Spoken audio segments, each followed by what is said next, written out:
Okay, I want to talk with you today about organization of your group classroom because that is key not only for your own sanity, but for your students to work most effectively and not have to spend so much time trying to figure out what they're supposed to do, where it is, how they're supposed to turn it in, the whole nine yards. Um, so, my first tip is never use the stream. The only good thing about the stream is that they do have upcoming assignments listed at the side, but other than that, this is a hot mess. It just posts everything that I post. And of course, that's not very helpful. It's not very organized. So I always recommend working in the classwork tab. I tell students that as well, is that the best thing to do is operate there. Um, Now, of course, it can get messy here too if you don't consciously organize it. And you can do that through the use of topics. I love Google Topics, Google Classroom Topics. They didn't always have these, it was a more recent addition. Um, but everything that I post, I can include a topic and then it will organize it under that heading. And I can decide how I want to do this. I did module 1, 2, 3. You could do week 1, week 2, week 3. You could do unit 1, unit 2, unit 3, however you want to set it up.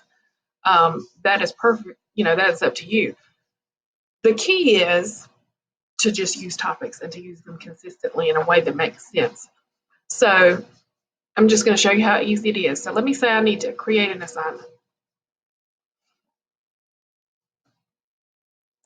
I'm going to add that assignment from my Google Drive. Let's say it's this worksheet right here. I need them to do that. Of course, when I assign something like this, I always make a copy for each student. So I'm going to give it a title. Notice I'm going to use the same title that I have the document saved as, just to make it easier. And so there's no confusion. If I call it two different things, it can add some confusion. Then I'm going to say answer questions and submit. Well, great. Okay. I'm going to come over here and check all this stuff. I can put a due date if I want. What I want to show you right now is you definitely want to put in a topic. Now I can choose one I already have. So for instance, maybe this is a Google Module 3 assignment. I can click Module 3 and it'll put it under Module 3. But maybe this is Module 4. So I'm going to create a new one, Module 4, nuts and bolts. Okay. I'm going to assign that.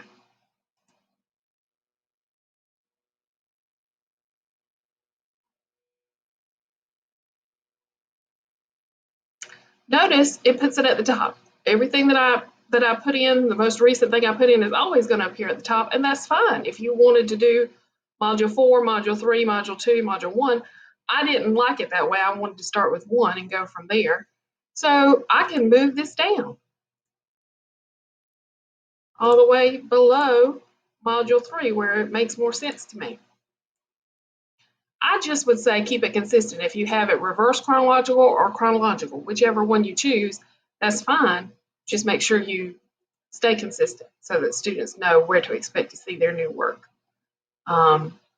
So here's my topic, and everything then that I have for Module 4 is going to go under Module 4, just like if this were week 4. So I could come back up here, create another assignment, or maybe I want to do a material. Maybe it's just something that they're going to resource they're going to need to look at. So I'll come here to my Google Drive, find wherever that material is. Let's say it's this presentation right here. And I'm going to call this 3 worksheet options. Again, try to name the same thing that I named it. And pick my topic and post. Notice it comes here under there. I can reorder this. So if I want 3 to come after 2, and I do, all I do is click move down, and there it is. It's just that simple.